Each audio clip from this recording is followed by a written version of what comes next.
Hello viewers, स्वागत है आप सभी का मेरे यूट्यूब चैनल स्कूल ट्यूशन गुरु में।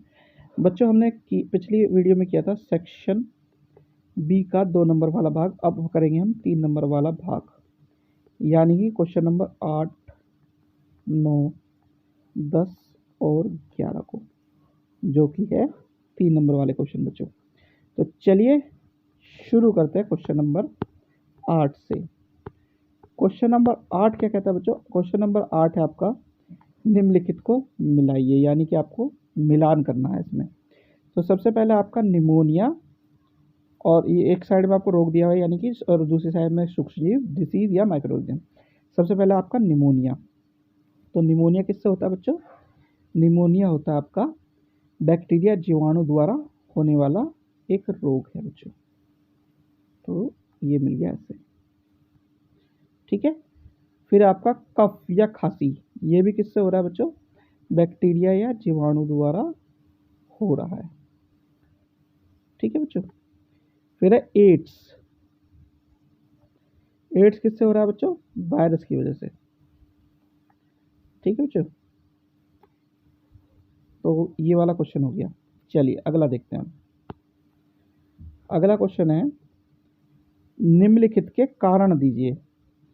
एल्यूमिनियम फॉयल का उपयोग खाद्य पदार्थों को लपेटने के लिए किया जाता है। इंग्लिश में क्या कह रहा है बच्चों? Aluminium foils are used to wrap food items. तो बच्चों, हम सबको पता है कि जो मेटल्स होते हैं या धातु होते हैं, वो कैसे होते हैं? ऊष्मा के सुचालक होते हैं। तो जब हम एल्यूमिनियम फॉयल में लपेटते हैं किसी चीज़ को, तो उसकी जो चमकदार सतह है, शाइनी सरफेस है उसका, वो खाने को गर्म रखने के लिए उसमें अंदर के अंदर हीट बनाए रखती है। तो इससे क्या होता है, वो खाना गर्म रहता है। इसी वजह से हम एल्यूमिनियम फॉयल का इस्तेमाल इस तरीके से करते हैं। चलिए अगला भाग देखते हैं इसका। द्रव्यों को गर्म करने के लिए विसर्जन छड़ें धात्विक पदार्थों से बनी होती हैं, यानी कि immersion rods for heating liquids are made up of metallic substances. तो ऐसा क्यों होता है बच्चों? कि metals are good conductor of electricity to heat up the liquid, electricity pass through the immersion rod. यानी कि जो हमारी पानी गर्म करने की रोड होती है, उसमें क्या होता है कि जो धातु होते हैं उसमें के अच्छे चालक होते हैं। तो द्रव्य को गर्म करने के लिए, अच्छे चालन के लिए धातु की छड़ों का प्रयोग किया जाता है। तो धातु की छड़ों में जब करंट चलता है तो वो क्या करता है? गर्मी पैदा करता है, पानी भी गर्म हो जाता है, ठीक है बच्चों। फिर है इसका तीसरा भाग, कॉपर जिंक को उसके लवण के विलयन से विस्थापित नहीं कर सकता, यानी copper can not displace zinc from its salt solution. ये बच्चों इस तरह का क्वेश्चन हमने पहले ही पढ़ा था। उसमें क्या है कि कॉपर की क्रियाशीलता जिंक से कम होती है, अंदर जिंक को उसके लवण से विस्थापित नहीं कर सकता। Copper is less reactive than zinc, so it can not displace zinc from this salt. अब इसका आखिरी भाग है बच्चों, क्या?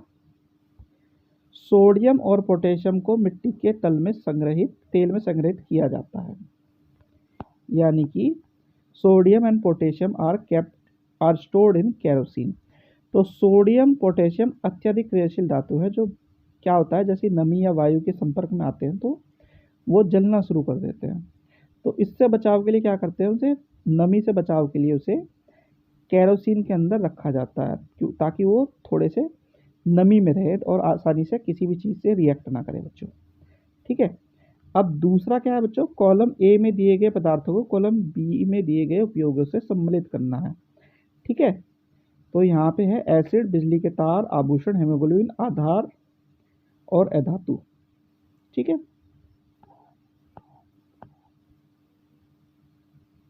अब नीचे भी ये दिए हुए हैं बच्चों आपको, ठीक है। तो सबसे पहले बात कर लेते हैं इनको मिलाने की। तो कॉपर क्या है बच्चों? कॉपर जो है बिजली के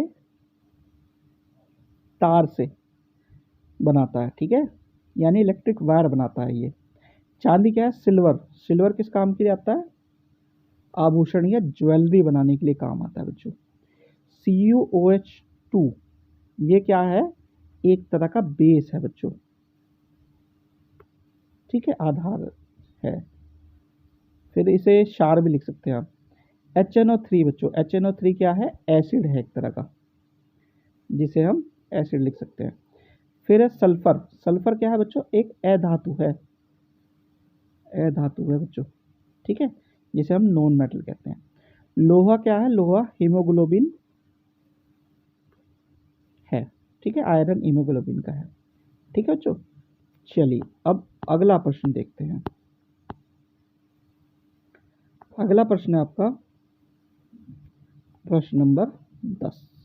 निम्नलिखित स्थितियों में बल लगाने वाले एजेंट और उस वस्तु की पहचान करें जिस पर वह कार्य करता है। प्रत्येक स्थिति में बल के प्रभाव का उल्लेख कीजिए।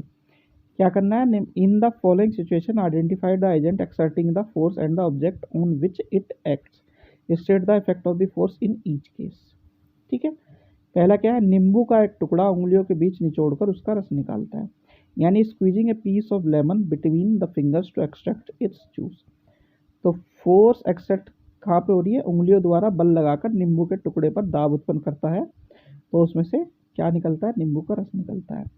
तो फोर्स कहाँ लग रही है, नींबू पर लग रही है, ठीक है बच्चों।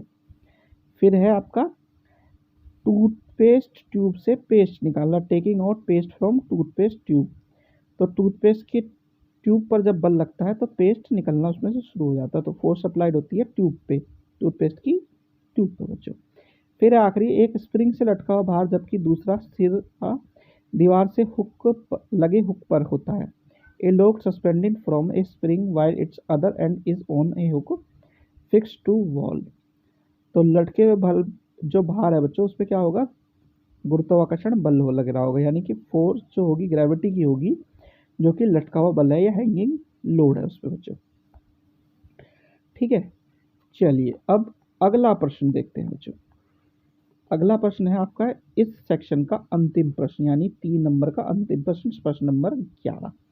तो ये क्या पूछ रहा है, निम्नलिखित का उत्तर दे, आंसर द फॉलोइंग। पहला है इसका, ए बल के लगाने के लिए कितनी वस्तुएं मौजूद होनी चाहिए, how many object should be present for a force to come into play. तो कम से कम 2 वस्तुएं प्रेजेंट होनी चाहिए ताकि बल जो है लग सके बच्चों। फिर है इसका दूसरा भाग यानी बी भाग, ये क्या कह रहा है, 2 दोस्त ए और बी एक ही दिशा में एक बॉक्स पर 2 न्यूटन और 4 न्यूटन का बल लगा रहे हैं, उनके द्वारा लगाया गया कुल कितना बल होगा। 2 friends A and B are applying for a force of 2 newton and 4 newton on a box in the same direction, what will be the total force applied by them. तो करना क्या है बच्चों, हमें दोनों को जोड़ देना है, ठीक है, इन दोनों को जोड़ देना है। तो जब हम जोड़ देंगे ने ए और बी के फोर्स को, तो ये बढ़ जाएगा 6 न्यूटन का बल बच्चों, ठीक है, ये इसका बल हो गया। अब इसमें आखिरी पूछ रहा है, क्या घर्षण बल वायु में गतिमान वस्तु पर भी कार्य करता है। Does the force of reduction also act on the object moving in the air. तो घर्षण बल तथा प्रतिरोध हवा के अणुओं द्वारा एक प्रमुख कारण, तो फ्रिक्शन और रेसिस्टेंस जो है एयर मॉलिक्यूल्स के द्वारा प्ले होने वाला एक इम्पोर्टेंट रोल है, तो ये होता है उसमें बच्चों। तो बच्चों ये हो गया आपका सेक्शन बी का दूसरा पार्ट भी कंप्लीट, और वीडियो भी बच्चों। आशा करता हूँ आपको वीडियो अच्छी लगी होगी। अगर वीडियो अच्छी लगी हो तो चैनल को सब्सक्राइब करें, वीडियो को लाइक करें, शेयर करें। Thank you.